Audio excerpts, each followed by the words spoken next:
شب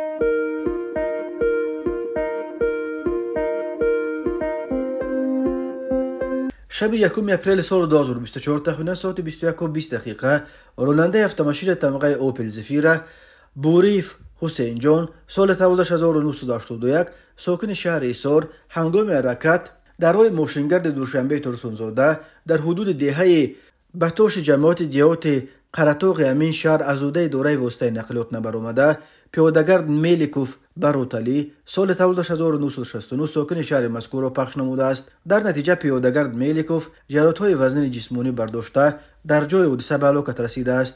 روز 2 اپریل سال 2024 تقریبا ساعت 15:00 راننده автомашин طبقه اوپل استرا ولیف امیرجان سال تولدش 1985 ساکن نویه دنغره در منزل استقامتی شوینوف انورجان سال تولدش 1995 ساکن امین نویه هنگام به قفا اداره نمودن автомашин شخصیش دوچرخه خرسال صاحبخانه علمخانزاده نیلوفر انور سال تولدش 2022 را پخش نموده است. در نتیجه خرسال علمزاده جراحت وزن جسمانی برداشته در جای حادثه به هلاکت رسیده است. اوید به این حادثه تحقیقات ادامه دارد.